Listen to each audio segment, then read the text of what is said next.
Yeah, it's Wigan, and I want to talk about all of the lore drops that we got from the version 1.4 announcement earlier today on March 6th.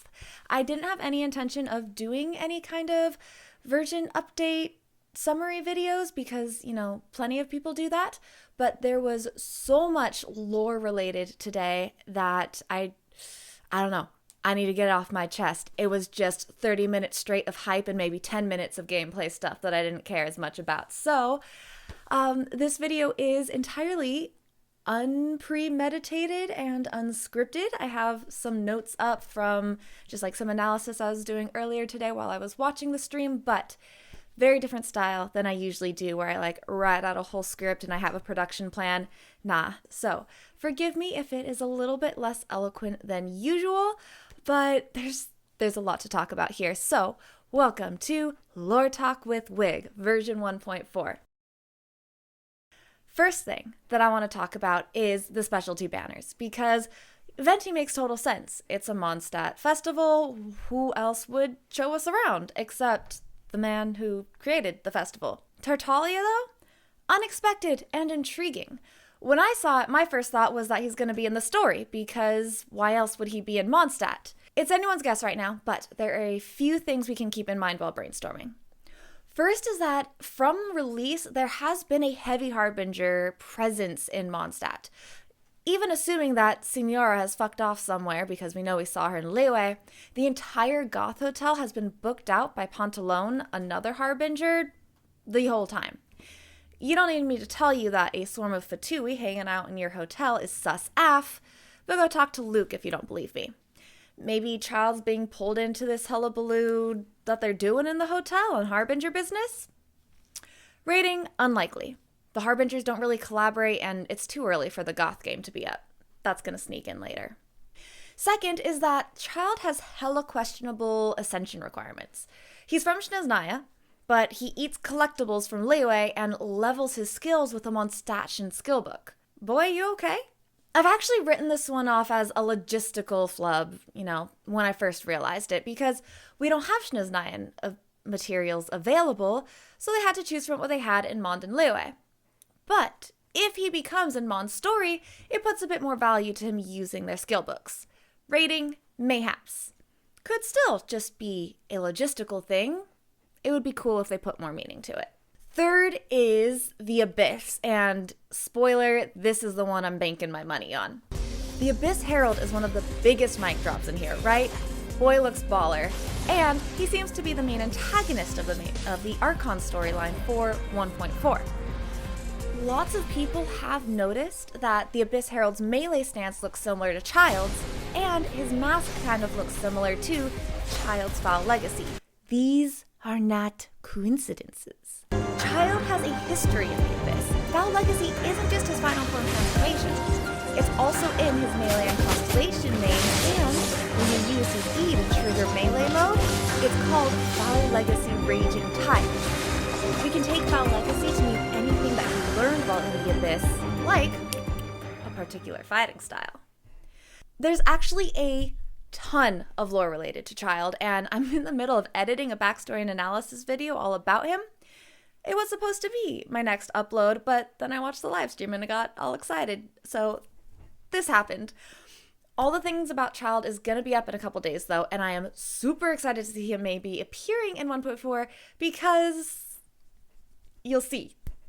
I got me some theories and they about to be confirmed. Anyway, I'm hoping that Child spotlights in the Archon quest to explain his presence on the specialty banner and give him some main storyline relevance, especially considering his super complex and deep ties to the Abyss, and 1.4 Archon quest seems to be all about the Abyss. That's not much though. I can speculate all day, and I've had some pretty awesome brainstorming sessions in Discord, but when it comes down to it, I have no idea what role he's going to play here. My hopes are that it relates to the Abyss, and that it ties him into Mond to make the Freedom Books make sense. Like, Venti stands for freedom. Freedom Books.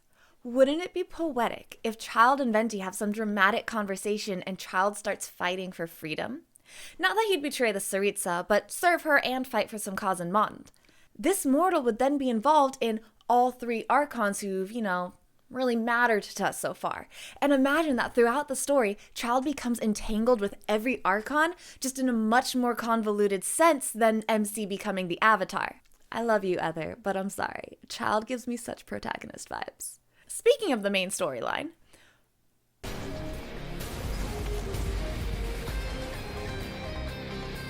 is this a glimpse of Lumine? That's her dress! I checked. It's not on the Abyss Herald's design. So is Heather gonna assume she was kidnapped by the Abyss or something?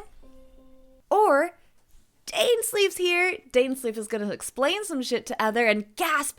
Heather realizes that Lumine's ruling the Abyss? Or he thinks she's kidnapped. I think that would be a nice little twist for a while, you know. Nice and cool. The upside down statue. So that's a pretty common use of symbolism. I'm sure a lot of us caught it, where if you take sacred symbols and turn them upside down, they become satanic. And Celestia is heaven, the Abyss is hell. The Abyss Herald is trying to co-opt a sacred power and use it for the Abyss's causes. Thus, upside down sacred symbol. I am interested to know if this is more than just a symbolic thing, because we know that the statues of the Seven have healing properties. What happens when you invert a healing property? You would get something pretty damaging, and he's making an ultra-destructive weapon. So that might be a cool, like taking the symbolism a little bit literal. Dainsleif. I'm getting so spoiled with Dainsleif. Way back in 1.3, I was all hyped for his world quest because I thought we were not going to get Dainsleif stuff for ages, and we're getting him right off the bat. 2 releases in a row. They treating me good. I personally think that Dainsleif is a representative of the world tree, and we know 100% confirmed that he's from Khaenri'ah, which is a super important region outside of the gods' gaze and therefore control of the Seven that is going to be important to getting Lumine back. Where Dain appears, we lore folk perk up because what he says is important. There's a widespread assumption that Ruin Guards are originally from Khaenri'ah, so a 500-year-old Khaenri'ahn giving us lore about Khaenri'ahn tech is... He's also involved in the main storyline, which is exciting for me because yes, teach me your secrets of the Abyss. I don't handle cliffhangers well. Attack on Titan played me like a fiddle, got me to actually read the manga because I threw a fit over the Archon damned basement. Secrets of the Abyss. Please and thank you. Moving on from the main storyline, because while that's what I care about most, there's other really interesting stuff in here. Rosaria, of course, characters are always interesting from a lore perspective because they have backstories. However, they aren't always important to the world as a whole, and if you hang out with me in stream, you'll know that I was a little bit bummed about Hu Tao. Her backstory is cute, and she's cute, but her backstories don't really tell us anything important to the world outside of herself. Her quest was a different story. Plagues. Rosaria, though, she'd be looking cool, but her stories haven't been linked yet. I do expect them to be revealing because I am suspicious of the Favonius Church. Like, the church is sitting on a secret that the populace can't know. And as a nun who seems to take it upon herself to pass judgment, I feel like she'd be in the know on those secrets. If you're not in the know on the super secrets, you tend to be a bit more obedient. So, hopefully, let's look for some lore drops on the secret of the Favonius Church when her stories come out. The new weapons don't relate to the Abyss at all, so they're entirely separated from, what's happening in the Archon quest, but they always do have some interesting lore, and I personally rather liked all of the lore for these 4 weapons being released. Elegy for the End is about a man who we can date back to the Cataclysm era, because the pattern that we're seeing arise from all collectible items in game, especially the artifacts and weapon lore, is that they are all excerpts of stories from different perspectives of repeating characters. So when I first started looking into all of the lore, I thought that they were independent stories, we get a little passage about a random person and that's all we see of them. That's not what's happening, though. Instead, we are getting little snippets of a bunch of people's lives, but they're all related to each other. And we have a couple of narratives or storylines building up from these little excerpts. So the primary ones that I've noticed are the story of people involved in the Cataclysm and the story of some people involved in a rebellion against Mondstadt's aristocratic era. And we're getting both of those in these weapons. Elegy for the End, about someone from the Cataclysm era, and he ties into the Crimson Witch of Flames, because the Crimson Witch artifact set talks about a woman, obviously a pyro witch, who, during the cataclysm, saw her hometown destroyed. She went off to Sumeru to study to be a mage. While she was gone, the cataclysm hit. Her hometown was lost. She came back and saw that she had lost everything.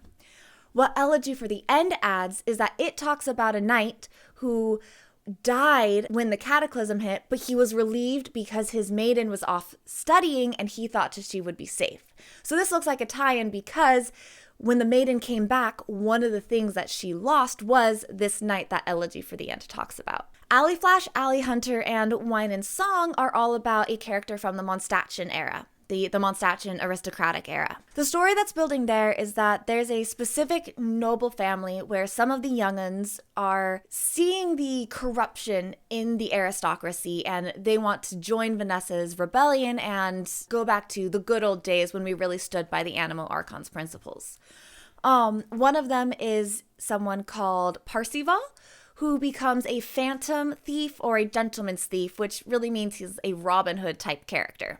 We see a couple of different people's perspectives about him, and he's referenced both as a perspective character and other people in his family talking about him. But all three of these 4-star weapons are related to him. Alley Flash and Alley Hunter were both weapons that he used while he was out stealing from the rich and giving back to the poor. And then Wine and Song actually has a ballad all about him. And what really stood out to me about that is the ballad in Wine and Song talked about his story happily, optimistically. It gave him a happy ending. But when you read Alley Flash and Alley Hunter, his story actually becomes quite tragic. Spoiler alert, I guess, on the end of his story, I'm pretty sure that the Heart of Depth artifact set is about Parzival as well, because the lore that we've been able to put together about his storyline is that he eventually had to flee from Mondstadt. And Heart of Depth is about a man who had to flee his home with very close match on the circumstances that Parzival had to leave Mond under. Finally, we're getting a pet Oceanid. Is cute. Comes from Fontaine. But more than that, the Oceanids are really intriguing. The Oceanid we've had all along raises plentiful questions all by herself. The Adventurer's Handbook says that they appear in very pure bodies of water. It also says that Oceanids are sea creatures from far away who carried the fragments of a long-dead god to the many corners of this world so that the love their god held for the world could be spread across the land. The opening battle line then asks if we are pollution or an assassin from their homeland. So questions are raised, there is knowledge to be found. Knowledge that little Endora can hopefully give us, since apparently Oceanids can transfer knowledge and memory through contact. As she grows, hopefully we learn more about the backstory of Fontaine and maybe what happened to the original Hydro Archon. One of my friends on Discord has a great theory about the original Hydro Archon being usurped by the current, such that, she was straight murdered so that the current Hydro Archon could take her place. And that would explain why Rodea first wonders whether we're assassins from home. Because that's the order. Are you assassins from home or are you a pollution? There's also the question of why Rodea is angry and why the waters have turned bitter. I don't have answers. I'm just very glad that the Oceanids are getting some lorific attention. There is intrigue established with the Oceanids, and this is a great opportunity for it to be addressed. So that is everything that stood out to me about the 1.4 announcement. It looks like us story buffs are getting treated real well this update with Abyssal Secrets and Hydro History. So get hyped with me. There is a lot of lore upcoming. What are you most excited for in this update? Did I miss anything? And what do you think of this style? Looking forward to hearing from you and fucking looking forward to this update. I'll see you soon. Secrets of the Abyss. Secrets of the Abyss. Child becoming central to the storyline again. Thank you, Archons.